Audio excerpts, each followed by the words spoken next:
Hello, this is Scott Hunsaker with the Ardent Group. In this video series, we have been talking about how do we transfer the institutional knowledge and the business savvy to the leadership team so they have the confidence in themselves to push all their chips in and bet they have what it takes to lead our organization into the future.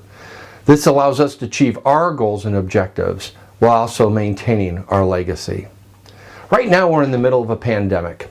And often what happens during these times, us as leaders, the CEOs, jump in front of our leadership team and we say, you know what, we'll take the bullets, you keep the trains running on time. But every time we jump in front of our leadership team, we're robbing from their ability to grow and learn, so the next time this happens, they have the skill set, understanding to be able to manage it successfully.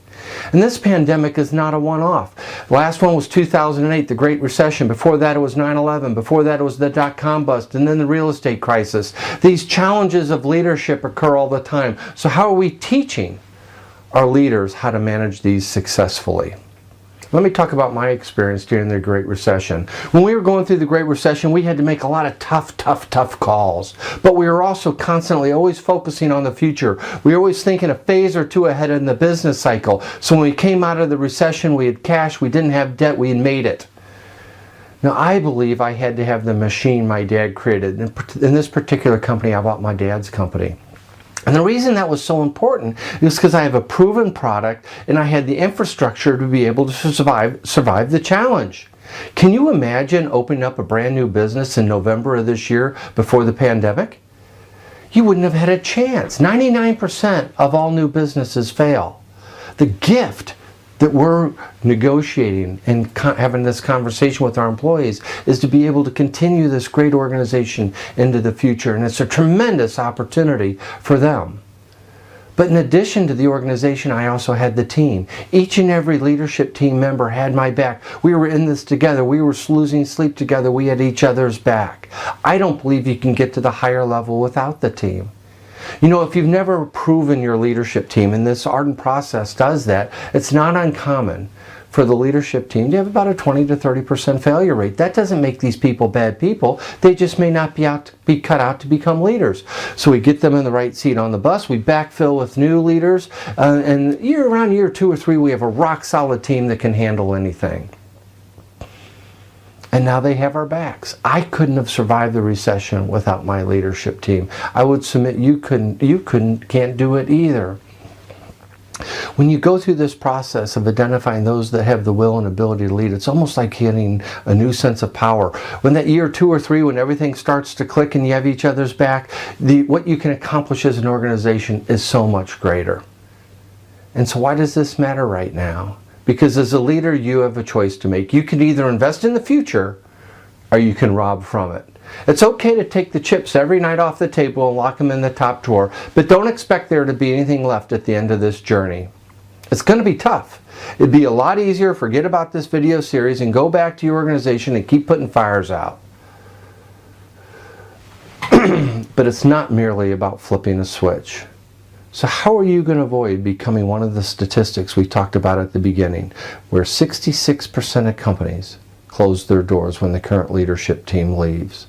What's your succession plan? Is it selling to a third party, selling to an insider, or closing the doors?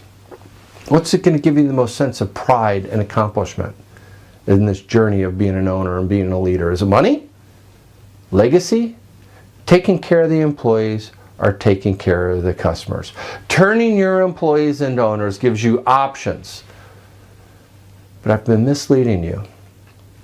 You cannot turn your employees into owners. They have to turn themselves into owners. It's our jobs as leaders and owners to provide a framework, to provide a foundation for them to do it. And how do we do it? We do it through authentic conversations. We do it through identifying those that have the will and ability to lead. We do that through transferring the institutional knowledge out of our heads into the organization. We do that with creating a culture of change and continuous improvement. And lastly, we do it as, here it is. I've spent my entire life building this organization. It's the best I can make it. And I trust you to make it even better. The decisions you make here are going to impact you, going to impact your customers, impact your employees, but it's going to impact all these families. Think about the number of lives that this decision is going to impact. It's a tremendous privilege, but it's also a tremendous opportunity. Your legacy starts today. What are you going to do about it? So at Ardent Group, we work with CEOs and owners on this journey of transforming your leadership team and giving them the information and the business savvy that they need to make knowledgeable decisions. If you would like to talk specifically about your particular organization, please reach out. My email address is Scott, S-C-O-T, yes, one T, at Ardent Group, A-R-D-E-N-T group.com. Our phone number is 314-283-1589. We look forward to continuing the conversation and learning how we can develop a strong working relationship for you to achieve your goals and objectives. Again, this is Scott Hunsaker. Thank you very much for your time and interest, and have a fantastic day.